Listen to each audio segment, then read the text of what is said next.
the North Atlantic Treaty Organization, it has now become a continental alliance on the scale of World War I. What will emerge in its place? I don't know, but it'll be something the Europeans can live with. None of us, neither Russians nor Americans, want to go to nuclear war over Ukraine or anything else for that matter.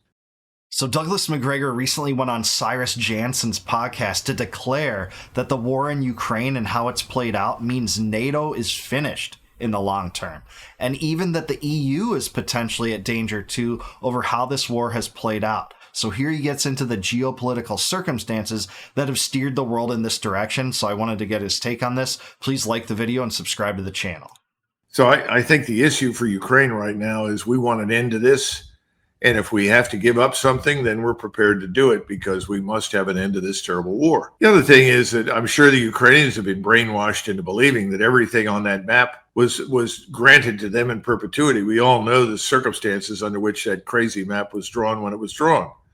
It's not consistent with history, with culture, with ethnicity, with language, or anything. And I think there are older Ukrainians that know that. But the bottom line is that I think the Ukrainians just want an end to it. Now, the Europeans, if I were a German watching this, I would be disgusted beyond belief. You know, what are we doing? Merz looks like a child in kindergarten asking for permission to speak. He speaks, he says something that Trump doesn't agree with, and he's essentially told, thank you for your interest in the conversation, go back to sleep. You know, if you look at Georgia Maloney, I always get a charge out of her because she's always rolling her eyes and, you know, leaning to one side, like, what am I doing here? What's the purpose of this whole thing? Well, Georgia is the one with some common sense. She wants to get out of the European Union. Well, the European Union has turned out to be a tyranny. Everybody hates the damn thing because it's not satisfied with organizing trade across borders. They want to dictate what everybody's going to do in all of their schools, how they're going to live, what their so-called values are supposed to be. So the EU is a catastrophe. That's going to go away before NATO does, and then NATO will follow suit. Interesting. The EU certainly has taken a blow from the UK, and I'll just say Nigel Farage was right exactly for the reasons Douglas Macgregor just expressed there. You know, Georgia Maloney, one of the only sensible voices in Western Europe, if you ask me, is along those same lines, is that these entangling alliances go beyond trade relations when it comes to Europe because they want to inject into the culture. Many of the cultures in Europe, although united on some things, are very different. They behave differently. We shouldn't expect for the cultures of France and Germany and France and England to get along on every single topic, especially when France and England were mortal enemies for something like a century, right? Not just a century, I should say a millennium. So that's basically what we're getting out of this thing. I don't know that the EU has been chipped away at enough to essentially go away over this war, but certainly I think more damage has been done to it and its legitimacy than NATO. Don't get me wrong, I'd rather shelve NATO, especially the US relationship with NATO, but it seems like these European powers, even if they question the efficacy of the EU, don't seem to have those same frustrations toward NATO that I think, you know, populist right-wingers do in the United States and dissident leftists do in the United States to get out of that entangling alliance, the most dangerous one in the world, that is stoking a new Cold War right now. The whole thing, in my judgment, marks the end of U.S. hegemony in Europe, the end of European subordination, if you will, to U.S. national leadership. Now, I'm sure that's not what President Trump wanted, or it's what he thinks, but that's really what it is. And I think most of the people in that room will be swept away in the near future in elections by new people that are going to come in and say, that's it, we've got to decide our own future. Who's going to determine the destiny of Germany, of Poland, of France, of Italy? It's got to be the people that live in those countries. The other thing is, this is something nobody here seems to understand. The people that have the most at stake right now weren't even represented at the table. Who are the people that border Ukraine? Poland, Slovakia, Hungary, Moldova, Romania. Where were they? What difference does it make what they decide in Washington? Well, Orban's been blacklisted, so that tells you part of it, but he's exactly right. If you have disdain toward Washington, D.C. as an American, which I do, and which generally, a lot of dissidents do. Even a lot of Trump supporters have disdain toward Washington, D.C., what it represents, and the swamp. What makes you think that a globalist organization that's a layer above that is going to solve your issues, your plights, the things you're dealing with, inflation, high costs, not being able to buy a home, having indoctrination and education, the dollar is losing value every day. All these things compounded are not going to be solved by a higher level government. We already have enough tyrannical layers of government. That's why I champion political decentralization exactly in the way that Macgregor's talking about, localism. Because you have infinitely more influence over your locality, whether it's just starting from your own family or your own household or your own community up to the state level. We don't want globalist organizations sorting out our own society and embroiling us in conflicts with other countries. That's the problem with entangling alliances to begin with. For what, the French, the Germans, the British decide, what do the people that border Ukraine want? And that's where the focus ought to be. It should be Moscow with the people I just described. The only exception I would make is Germany, because the Germans have a long, long history in the region. It goes back 1,000 years. Right. So there's a legitimate place for them. As for the rest, forget it. They have nothing to say. Let them go. Now, if you want to drag in the Finns, you can. And I think you have a Finnish government that is totally delusional, that thinks it's threatened by Russia when it is not. So you could bring them in, but they have nothing to do with Ukraine. Mm-hmm. So I think we got to go back to the core states I just mentioned, plus Berlin. They've got to sit with Moscow. Now, we can support that. President Trump can stand up and say, I'm willing to support this, and I wish everybody well. We'll assist in whatever way we can, but otherwise, what have we got to do with it? Right. Amen. The U.S. shouldn't be involved in any kind of alliance like that. If they want Trump or a U.S. president to be a mediator in forming a new structured alliance, so be it. I just don't want my government embroiled in that. Why can't we actually pay attention to America first, or preferably America only? I noticed that Marjorie Taylor Greene just changed her profile on Twitter to say America only. That's what I want. That's superior to this mentality that's just Israel first or Ukraine first at all costs. We're one of the people that started this war. In fact, we're mightily responsible for it. It'll end as soon as President Trump says, that's it, I'm out, which is exactly what he should have said already. Right. But I suppose he'll wait until Zelensky backstabs him and comes out publicly and says, I'm not going to agree to anything that you say. At which point in time, President Trump may finally wash his hands of him. Zelensky's not going to do that, unfortunately. I hope he would do something that brash and stupid like he did back in March. But even that wasn't enough for Trump to cut off funding. So I'm not even sure that that would cut it off, especially as Trump talks security guarantees. What makes you think that Trump's going to cut the cord? I think that this is being prolonged, even talking about security guarantees and the idea of creating a new de facto NATO guarantee like Article 5, just don't call it NATO. That's not going to be preferable or acceptable to the Russians in any regard. So it doesn't look like we're getting on an off ramp here. I think NATO membership is off the table. I think everyone has come to that realization. That's obviously a huge red line for Russia. But do you think that potentially EU membership could be an option for Ukraine? Would you see potentially these European countries trying to, somewhat give a lifeline to Ukraine in that regard? You realize I think the EU and NATO will both go out of existence over the next year. Here's hoping, guys. Cross your fingers, say your prayers, take your vitamins at night, guys. So maybe we can get that. Hey, I want pigs to fly too. I don't think it's happening, but hey, I'm going to be with Macgregor in supporting it. I'll eat crow if I'm wrong. I don't think the EU and NATO are going away anytime soon, but man, do I hope he's right. So I'll be crossing my fingers. I see no future for either of those organizations. Okay. For the reasons I've already cited. Yeah. I mean, Poles, they collectively despise the European Union. The Germans, who are usually blamed for the power and the influence of the European Union, are increasingly fed up with the European Union. The Italians want out. The Greeks would leave tomorrow morning. I mean, we just go down the list. Who are the people that are backing this stuff? It's the ones in the far west. The people like Sweden that wanted to get into this sort of thing. Now, the Norwegians, it was funny. Years ago, when I was serving at Supreme Headquarters of Allied Powers Europe, I asked a Norwegian general officer, I said, well, you're in NATO. Why aren't you in the EU? Yeah. He said, we will not be governed by Brussels. Hmm. He said, people in Bergen in Norway, who live north of Oslo, don't trust anybody in Oslo. Why would they trust somebody in Brussels? Yeah, even Starmer has said that he doesn't want the UK to attempt to re-enter the EU. Rightly so. Again, Nigel Farage, one of the few heroes, if you ask me, of UK politics, helping to lay the foundations for that. But you are seeing countries like Greece and Italy flirt with trying to leave. I hope it happens. I think there's more likelihood that happens than NATO crumbling, but still not 100% certain. Right. I think that's a good way to look at Europe right now. Hmm. Europeans are in a fight for their existence, not Yeah. with the Russians, with people inside their own country they never wanted.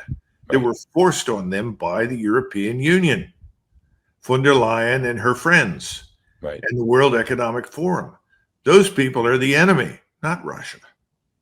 Yeah, down with globalism, man, for all the reasons I said before. You know, you're not going to be able to wield influence over these globalist stooges that want you to eat bugs and, you know, have stakeholder capitalism as their mantra, which means that you won't own anything. You're essentially going to be a slave to this globalist system that wants to devalue your life and humanity just for the benefit of these globalist stooges and the elite class that think it can rule things better for you than you can. That's the same influence we have in relation to Washington, D.C. And, you know, if you're living in a different country, I imagine your central government tries to wield immense power over you in your locality, but just kicking it up to a globalist level. It's unacceptable. Right. And that's the way more and more Europeans are seeing it. So the EU, in my judgment, is a dead end. It's going to go away. What will emerge in its place? I don't know, but it'll be something the Europeans can live with. And it may not involve all Europeans. It may only involve a subset. The same thing is true for NATO. The North Atlantic Treaty Organization was essentially a North Atlantic affair. It has now become a continental alliance on the scale of World War I. And that's a catastrophe for everyone. That means that you're in some far off corner in northwestern Russia, and there's a dust up with the Finns, and that means the entire continent is at war. Who the hell wants that? Right. You know, Well, the military-industrial complex does. These old alliances were destructive, not helpful. Everybody wants really instinctively to get out from under them.